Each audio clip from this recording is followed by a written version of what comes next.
It's your boy, man. We're back again for another empowerment session live. I got my homie for show off the rip, the commissioner himself, Kieran Coleman Sr. Tell the people, hey, in the building, sir. How y'all doing? How you doing, man? Thanks for having me. Man, I'm excited. Listen, I'm excited to have the commissioner on here. That means we official business if we got the commissioner in the house. Man, I'm gonna tell y'all something. This brother, I just known him probably, I don't know, 3-4 months. And I watched him just from a distance. And this man is man, he doing some big things over there, y'all. So first question on deck, sir. After looking at your testimony, I think last week that you put on, how long have you been an entrepreneur? Man, I don't know. All my life. Okay. I've only seen my father. I've only seen my father work. So, I started businesses in school. I had the whole grade levels working for me. Wow. Some of my write-ups in my permanent record will probably show that I had classmates that were mad because I promoted somebody over another person. It's just entrepreneurship has always been something that's been a part of me. I grew up around entrepreneurs, and that's just been, my whole life, man, honestly. Wow. That sounds amazing, especially at a young age when you have that heart to do something different. Because growing up, it's like get you a 9-to-5, get you a government job, but having the ability and the withal to say, I want to pay your motivation every day to continue to be the template, the blueprint, and continue to pave your way. I think the biggest motivation, the biggest thing behind it is being able to control the difference that I can make, being able to control the space. I believe that some people are visionaries, and I believe that some people are vision keepers. Oh my! When you figure out what your lane is, and I first want to say, whatever your lane is, it's valuable, it's important. Right. Some people have the call to show up at 9 o'clock, do they 8 hours, go home, give me the weekend off, give me a couple vacation hours. But there are people like me who don't sleep at night. Wow. Who are worried about the next year, the next phase, the next goal, the next mission. How do we get bigger? How do we create spaces that people love to come to? How do we love on our employees? How do we push the vision? And so I would like to think that God made me a visionary. However, the people who submit to my vision is nothing if they don't submit to it, and if they don't keep the vision that God my gave goodness. You talking, brother. So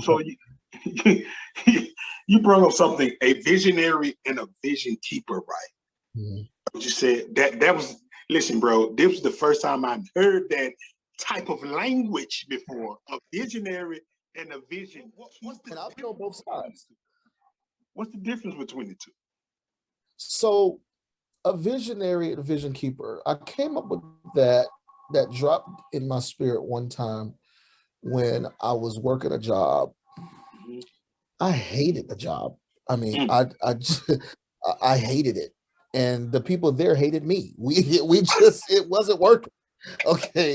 But I know I needed the job. And so I remember complaining and murmuring and just doing it. And my grandmother told me, she said, you got to be a faithful steward.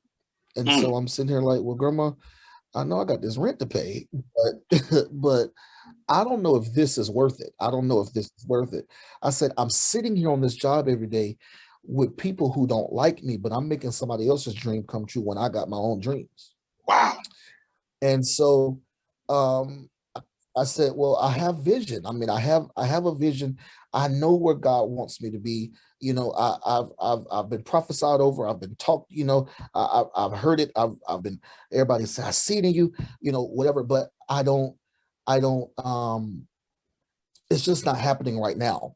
Mm. So what do I do? You know, and so I learned that a vision is, it's just like looking down a tunnel. Mm. You see something, however, I've also learned that in your life you're going to be a vision keeper. If you're visionary, first you're going to be a vision keeper. Mm. To get to visionary status, you got to be a vision keeper. You got to Mm. know how it is to keep somebody else's vision. Mm. Okay. And so I learned, you know, my grandmother, she instilled that in me. And so from that point, I made it clear that every job I had, no matter how much I hated the job, that I was going to give it my all, because I knew I had my own vision. And so once it came to my vision, I don't want the people who are keeping my vision to keep it and not protect it. Okay. So I made sure that moving forward, that I was diligent in my work. That was just that I made sure that I was diligent in what I was doing, to make sure that to make sure that people are diligent when they're doing my work. All right. So yeah, I mean, basically, to make a long story short, in my eyes, a visionary is someone that God gave the vision to start. You know, somebody that he gave the goal, the mission, the service, the product, whatever it is. He gave him the vision to start. And the vision keeper is somebody that comes along to fulfill the vision, to help see the vision through, to help see it, you know, become a reality. That's what I would say it is. Gotcha. That man, first time, and I've seen different people be visionaries, but how you explained it was like a fresh wind, for real. It definitely like a fresh wind. My next question would be this: what would you say was the pivot in your life that said, man, to heck with all this, I'm about to do my own thing? What was that specific thing that said, I'm pivoting and going to what I'm called to do? Ooh, that's broad because of what I do. Right. I want to say, for me, especially with the entertainment side, Okay. it was Tyler Perry. Okay. Tyler Perry was on the Oprah show, and I remember this episode vividly. I mean, I remember it like I can call everything he said on the show. Wow. He said he was homeless, and he heard Oprah say, writing is cathartic. Mm. That very sentence, I remember, that very sentence is engraved in my thinking, is that he heard Oprah say writing is cathartic, and that's when he wrote his first play. Wow. Wow. I had challenges as a child, and a lot of issues that I didn't like. And the way that I got through them was I wrote them down, and I made the outcomes that I wanted them to be. Mm. And so that's how I became a writer. I started situations going on in my life that I did not like how they were. I started writing them. And so Tyler Perry always talked about ownership. And I saw him go from plays to owning a little studio in Atlanta, to owning a bigger studio to Atlanta, to owning an even larger studio, to now today, the man owns a 300-acre studio. You know, so I just, it was him for me that really, it's the Tyler Perry for me. Okay, TP, shout out to TP. Definitely. That's major, man. That's really major. To actually see another brother be a motivation to be able to pull someone out of their own space. Definitely. And we end up we kind of just do it. You never know who you are influencing. You never know who is watching you from a distance. You never know how your story is able to pull them from their space to be able to, boom, I'm down the road doing my thing. Businesses do you have? How many businesses currently sitting somewhere? So the business I'm at now, this is not my business. However, I am based, I mean, I run this company for someone that I met years ago. And she just, we met each other at very low points in our lives. Oh, wow. And we were just there for each other. She's become a mentor to me. She's become a mother figure to me. Our families have been there for one another. So for her, this is her center. This is her childcare center. And I am, I'm the director. I'm the general manager. I'm basically just like the chief operating officer of the company. Gotcha. So that's what I do because I love education. In terms of my personal endeavors, I have a 501c3. The name of it is the Fighting Fathers Initiative. We celebrate 5 years in business this October. Wow. The goal behind, I'm sorry for that.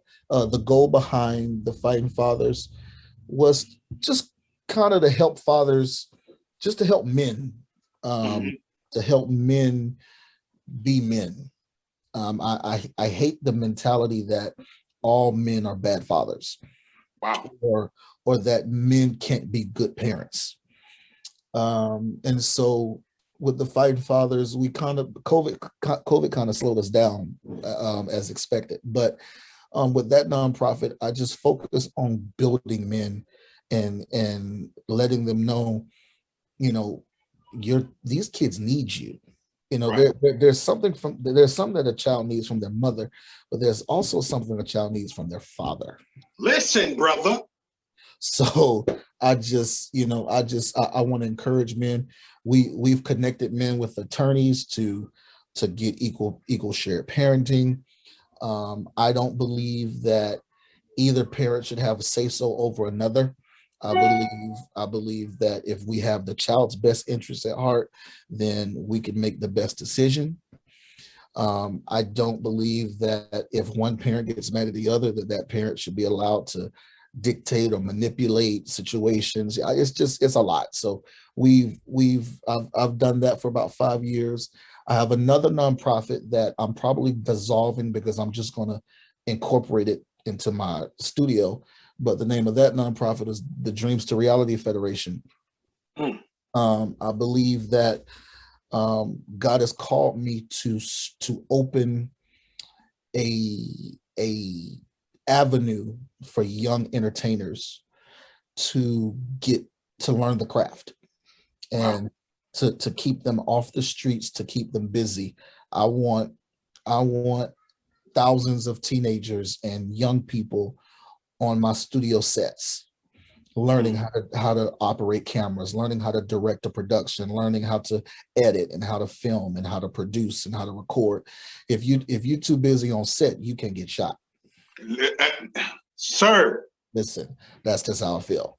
So, and then when it comes to my movies and my film and my productions, instead of me going to these big casting agencies that are going to be, that are political, I can go to my archive with my people from Decatur. Come on, somebody. Decatur, where's greater? Come on here. And from Atlanta, and from East Point, which is one place I grew up. I want to do that. And then right now, my baby is Coleman Studios. Coleman Studios is the film and music production conglomerate. It is my record label. It's my film production studio. Later this year, we're introducing modeling. We're doing everything entertainment, comedy. One of my artists has an EP out right now. I'm working on my own gospel album right now. Okay. Yes, we do all types of music. We do secular music. Secular? Come on here. The music that talks about the sex. Yes, we do. Okay. Come on here. The saints ain't gonna like that one. But and we do, me. I'm a church boy, so I'm always gonna give God what he's owed. So for me as an artist, I'm a gospel artist. And then my last one right now, I don't look at it as business because I haven't launched it yet, but Coleman Ministries, that's what's next for me, is my ministry. So that's what I'm doing, man. Okay, so you got four irons in the pot, Mm-hmm. and the crazy part of it, your vision keeping somebody else while you're still being a visionary. Mm-hmm. That is a testament of when you do not mind being second or third, Mm-hmm. to still labor in somebody else's vision. Absolutely. Because you definitely, like you said, bro, if you got people that are vision keeping, that is the legacy. Mm-hmm. On down the road, because somebody made a decision to say, hey, I see what you're doing.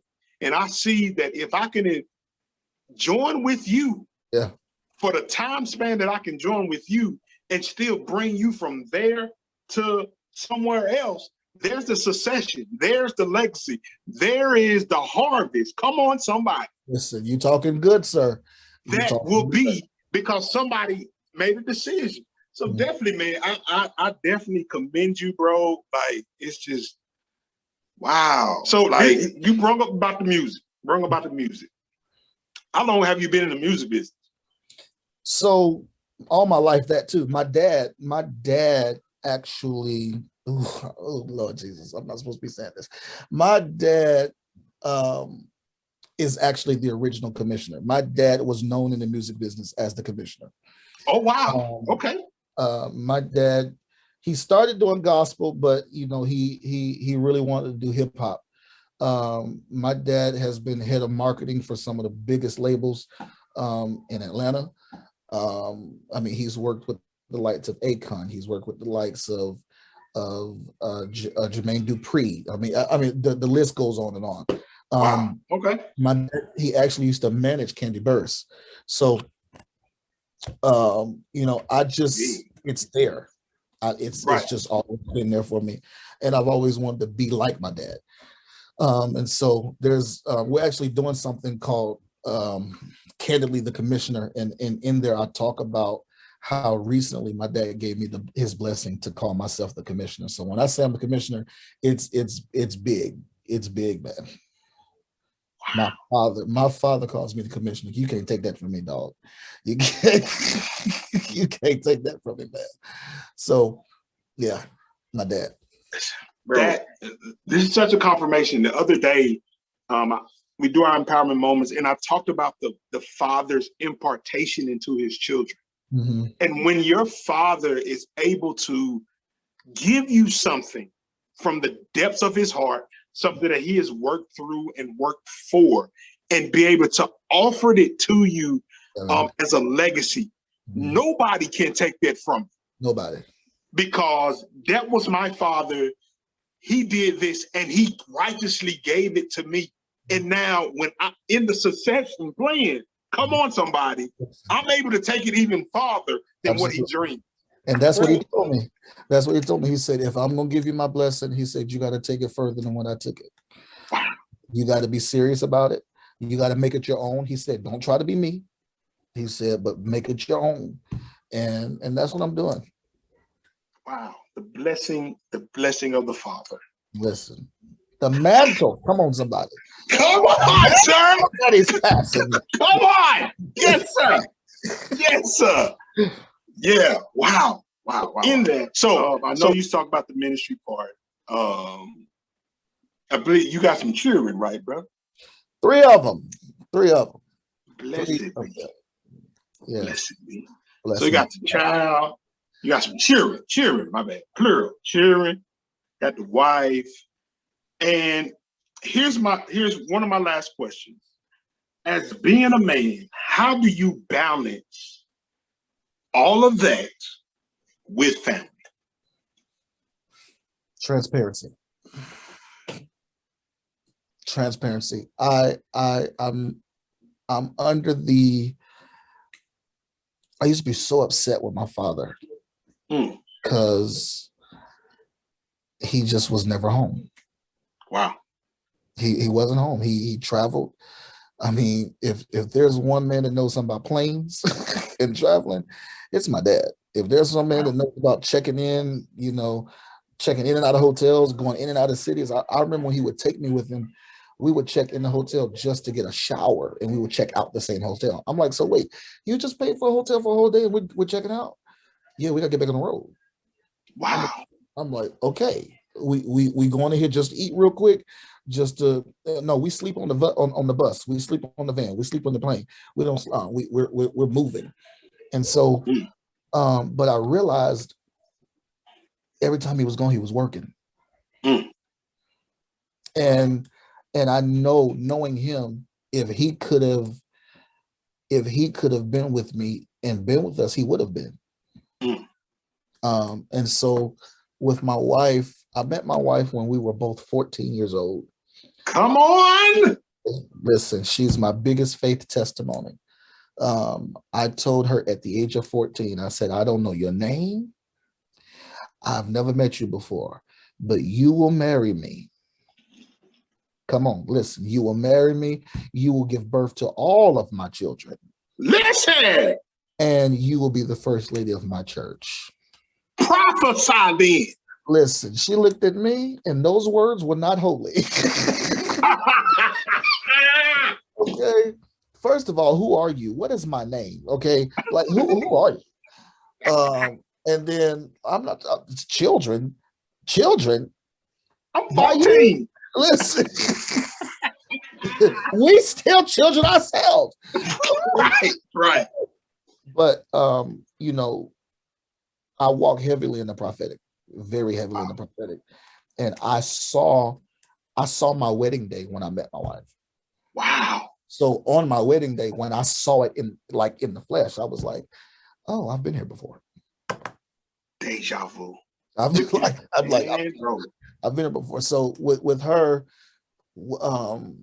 she tried to play hard to get. But you know what God has for me is for me. Come on, somebody. Listen. But in her playing hard to get, what I appreciate about her playing hard to get was we talked about every possible scenario. We talked about everything. I told her what I wanted to do. I told her where I wanted to be at a certain point in my life. I told her, listen, I'm going to travel. Okay. Because I said, God, no shade to nobody else, but God didn't make us to make little money. He called us to make big money. So I'm gonna have to travel to make this big money. He called us to. I'm gonna own a jet one day. You understand that? I'm going to own a jet. Kiera Coleman Studios will be on 1,500 acres one day. Okay, so with that being said, we can't have little bitty minded, dreams, and so having a support system like that at home. Having somebody who understands that when I book a flight or when I'm working, that I'm doing it for us, and having her hold home down. Like sometimes I look at my wife, and she has everybody on a schedule. She gets home, it's baths, let's go over what we did at school today. Let's spend family time together. And then she has these rituals that she does during bath. It's just stuff, right. that she does every day. And I realized if I did not have her, none of this would be possible. So transparency, and then dating, spending time for one another. That's another reason I need to be in control of my schedule, because I need to be able to love my wife. Listen. Okay. That's another reason I don't just make gospel music. Come on, somebody. I'm talking to you. Follow me. Yes, sir. Okay. Listen. So when it's time to do ministry at home, come on, sir. I can't come to you talking about the cross. Okay. so with that, but just having a soulmate that understands, right, and who understands that you're not in my shadow. You're very much a part of what we're doing.